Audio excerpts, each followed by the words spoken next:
இன்று தமிழ்நாடு முழுவதும் ஊராட்சி ஒன்றிய நடுநிலைப் பள்ளியில் நடைபெற்றுக் கொண்டிருக்கக்கூடிய இந்த எஸ்எம்சி என்று சொல்லக்கூடிய ஸ்கூல் மேனேஜ்மெண்ட் கமிட்டி பள்ளி மேலாண்மை குழு கூட்டத்திற்கு தலைமை தாங்கி நடத்தி கொண்டிருக்கும் மதுரைக்கோட்டை வட்டார கல்வி அலுவலர் அவர்களுக்கும் அப்சர்வராக வந்திருக்கக்கூடிய வெள்ளாளர் விடுதி தலைமை ஆசிரியருக்கும் ஏற்கனவே நான் இந்த பள்ளிக்கு வந்திருக்கேன். வருகை வந்து கலை திருவிழாவெல்லாம் பார்த்துருக்கேன்.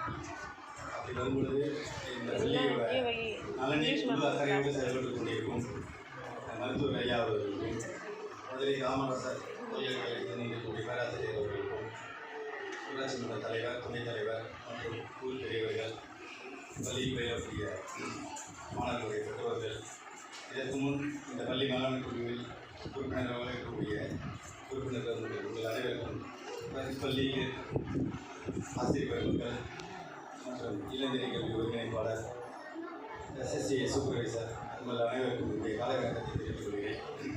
இன்று தமிழ்நாடு முழுவதும் மிக சிறப்பாக நடுநிலைப் பள்ளிகளில் இந்த எஸ்எம்சி மறுகட்டமைப்பு நிகழ்வானது நடந்து கொண்டிருக்கிறது. இது ஏற்கனவே 2022 முதல் 24 வரை தொடங்கப்பட்ட ஒரு அமைப்பு. அதில் 20 உறுப்பினர்களை கொண்டு ஒவ்வொரு பள்ளியிலும் மிக சிறப்பாக இந்த எஸ்எம்சியானது பள்ளிக்கு தேவையான உள்கட்டமைப்பு வசதிகள், அடிப்படை வசதிகள், கற்றல் கற்பித்தல் செயல்பாடுகள் எப்படிலாம் இருக்குன்னு ஆய்வு செய்து ஒவ்வொரு மாதமும் இந்த கூட்டம் நடைபெற்று தலைமை ஆசிரியருக்கு தேவையான உதவிகள் மற்றும் தீர்மானங்களை ஏற்றி அந்த தீர்மானத்தை அடிப்படையை சார் சொன்ன மாதிரி கிட்டத்தட்ட தமிழ்நாடு முழுவதும் 3 லட்சத்துக்கும் மேற்பட்ட தீர்மானங்கள் பதிவிடப்பட்டிருந்திருக்காங்க. அந்த எமிசி அப்படிங்கிற ஆப்பில் பதிவிட்டிருக்காங்க. அதில் 2 லட்சத்துக்கும் மேற்பட்ட தீர்மானங்களை அரசானது நிறைவேற்றி கொடுத்துருக்காங்க. மேலும் 1 லட்சம் தீர்மானங்கள் ஆன்கோயிங் ப்ராசஸில் இருந்துட்டு, அதாவது கட்டணம் தேவை அல்லது காமன் சுவர் தேவை, தொகை அதிகமாக இருக்கக்கூடிய அந்த உள்கட்டமைப்பு வசதிகளை தொடர்ச்சியாக ஃபாலோ பண்ணி நடந்துகிட்டு இருக்கு. அதில் இருக்கக்கூடிய உறுப்பினர்களுடைய அந்த குழந்தைகள் இப்போ அடுத்தடுத்த மேல்நிலைப் பள்ளிக்கு, உயர்நிலைப் பள்ளிக்கு அவங்க போய்ப்பாங்க. உதாரணத்துக்கு இந்த பள்ளியில் ஏற்கனவே இருக்கக்கூடிய அந்த தலைவர், துணைத் தலைவர் அவங்களுடைய குழந்தைகள் இவங்க மேல் அடுத்த நிலை கல்விக்கு போயிருக்கிறதுனால இப்போ இருக்கக்கூடிய 8வது வகுப்பை தவிர 1லிருந்து 7ஆம் வகுப்பு வரை இருக்கக்கூடிய அந்த மாணவ செல்வங்களுடைய பெற்றோர்கள் தலைவராகவும் துணைத் தலைவராகவும் தேர்ந்தெடுக்கப்பட இருக்கிறார்கள். கிட்டத்தட்ட 24 இந்த வருடத்திலிருந்து 24 உறுப்பினர்களை தேர்ந்தெடுக்க உள்ளனர். அதற்கான அரசாணையில் வெளியிட்டு இருக்கிறது. இந்த தலைப்பிடக்கூடிய பெரும்பாலான மாணவ செல்வங்களுடைய பெற்றோர்கள் வந்து, அதாவது அவங்களுடைய அம்மா தான் உறுப்பினர்கள். கிட்டத்தட்ட 75% பெண்கள் தான் உறுப்பினர்களாக இருக்க வேண்டும் என்று அரசாணை வெளியிடப்பட்டிருக்கிறது. அதனால் இந்த தலைமை ஆசிரியர் சொல்லுவாங்க எப்படிலாம் இந்த முறையில் அந்த 24 உறுப்பினர்களை தேர்ந்தெடுக்கிறாங்க அப்படின்னு. ஸோ இது மாதிரியான ஒரு அமைப்பானது தனியார் பள்ளிகள்லாம் கிடையாது அப்படிங்கிறது இப்போ வந்துருக்கக்கூடிய பெற்றோர்களுக்கு கொஞ்சம் தெரிஞ்சுக்கங்க. தனியார் பள்ளியில் என்ன ஆகுன்னா, உங்கள் பிள்ளைங்க படிக்கலை, மார்க் எடுக்கலை அப்படின்னா உங்களை கூப்பிட்டு இந்த சரியாக படிக்கலை, அந்த ப்ராக்ரஸ் உங்களை கையெழுத்து போடுங்க அப்படின்னு வந்து உங்களை கூப்பிட்டு அவங்க கொஞ்சம் வான் பண்ணுற மாதிரி சொல்லுவாங்க. ஆனால் நாங்கள் எல்லாம் என்ன பண்ணுறோம் அப்படின்னா, உங்களுடைய குழந்தையோட கற்றல் கற்பித்து திறன் எப்படி இருக்குது, எப்படி படிக்கிறாங்க, பள்ளிக்கு என்ன தேவை அப்படின்னு உங்களை வச்சு மாணவர்களுடைய பெற்றோர்களை வச்சு ஒரு அமைப்பை உருவாக்கி, அதான் அந்த எஸ்எம்சிங்கிற அமைப்பை உருவாக்கி இப்போ தலைமை ஆசிரியர் மூலமாக இந்த பள்ளிக்கு என்னென்ன தேவை அப்படிங்கிறத மற்றும் ஊராட்சி மன்ற தலைவர்கள், வார்டு உறுப்பினர்கள் இவங்கெல்லாம் அந்த சேர்ந்து அந்த உறுப்பினர்கள் இந்த பள்ளிக்கு என்ன தேவை, என்ன அடிப்படை வசதி தேவை அப்படிங்கிறத நிறைவேற்ற வேண்டும். அந்த தீர்மானமாக செயல்படுத்தி நீங்கள் கொடுத்தீங்கன்னா அடுத்த உயர் அலுவலர்கள் அதை செயல்படுத்தி கொடுப்பார்கள் அப்படிங்கிற ஒரு உன்னத நோக்கத்தோடு தொடங்கப்பட்டது. அதை பெற்றோர்கள் புரிந்து கொள்ள வேண்டும். இந்த வருடத்துக்கு முதல் நடுநிலைப் பள்ளிகள்லாம் 10 கணினி அதாவது கம்ப்யூட்டர் கொடுக்குறோம்.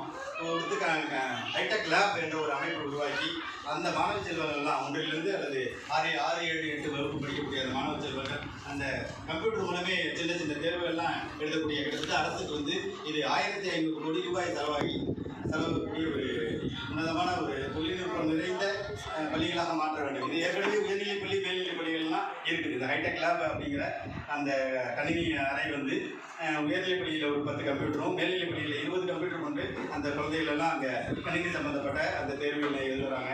அதுபோல் தொடக்க நிலையிலையும் கொண்டு வரணும். அப்படின்னு அரசு நினைச்சு இப்போ நடுநிலைப் பள்ளிகளில் கிட்டத்தட்ட இந்த ஹைடெக் லேபு அனைத்து நடுநிலைப் பள்ளிகளும் நம்ம பிளாக்ல இருக்கக்கூடிய 144 நடுநிலைப் பள்ளிகளும் அது வந்து தமிழ்நாடு முழுவதும் இருக்கக்கூடிய நடுநிலைப் பள்ளிகளில் அந்த ஹைடெக் லேபை தொடங்க இருக்கிறார்கள்.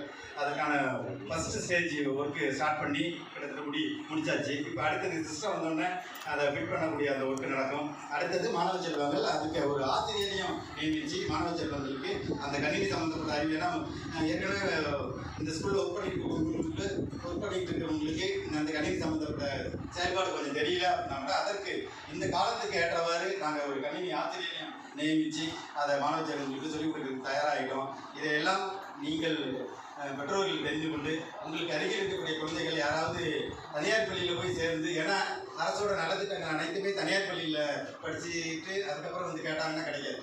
தொடர்ச்சியாக 1ஆம் வகுப்பிலிருந்து 12ஆம் வகுப்பு வரை 7.5 இடஒதுக்கீடு முதல் மற்ற அனைத்து ஸ்காலர்ஷிப்பாக இருந்தாலும் சரி, அனைத்து நலத்திட்டங்களாக இருந்தாலும் சரி, வேலைவாய்ப்பு முன்னுரிமையாக இருந்தாலும் சரி, அரசு பள்ளியில் படித்தா தான் கிடைக்கும் அப்படிங்கிறத உன்னதமான ஒரு திட்டத்தை கொண்டு வந்திருக்காங்க. அதையெல்லாம் தெரிந்து உங்களுடைய குழந்தைகள் அல்லது உங்களுடைய உறவினர்களுடைய குழந்தைகள் தனியார் பள்ளியில் போய் தெரியாமல் சேர்த்துருந்தாங்கன்னா அவங்களையெல்லாம் அரசு பள்ளியை நோக்கி ஈர்க்க வேண்டும் என்ற ஒரு அமைப்பை என்று விழிப்புணர்வு ஏற்படுத்த வேண்டும் அப்படிங்கிறதுக்காக தான் இந்த எஸ்எல்சி கூட்டம். அதனால் உங்களுடைய குழந்தைகள் அரசு பள்ளியில் சேருங்க. அரசோட அந்த தலைமையகத்தோட சேர்ந்து இதில் உறுப்பினர்களாக இருக்கக்கூடிய 24 மெம்பர்ஸும் அவங்களுக்கு சேர்ந்து அவங்களுடன் சேர்ந்து பள்ளிக்கு தேவையான உள்கட்டமைப்பு வசதிகள், அடிப்படை வசதிகள் என்னென்னா தேவை அப்படிங்கிறது ஒவ்வொரு மாதத்திலையும் அந்த குழு கூட்டம் நடக்கும் பொழுது அவசியம் கலந்து கொண்டு, வேறு ஏதாவது காரணம் சொல்லி அந்த கூட்டத்தை தவிர்த்து விடாமல் கலந்து கொண்டு இந்த ஊரில் இந்த பள்ளிக்கு காமன் சுவர் தேவை அல்லது மாணவர்களுடைய எண்ணிக்கை அதிகரிப்பு இதெல்லாம் செய்யலாம் அப்படின்னு புதிய உங்களுடைய ஆலோசனைகளும் அறிவுரைகளும் தேவைப்படுகிறது. உங்களுடைய குழந்தைகளை எப்படி படிக்கிறாங்க, இந்த பாடத்தில் அவங்க ரொம்ப வீக்காக இருக்காங்க, இந்த டீச்சரை கொஞ்சம் இன்னும் கொஞ்சம் கான்சன்ட்ரேட் பண்ணி கொஞ்சம் சொல்லிக் கொடுத்துருங்க அப்படின்னு கூட நீங்கள் சொன்னீங்கன்னா அதற்கு தலைமை அந்த குழு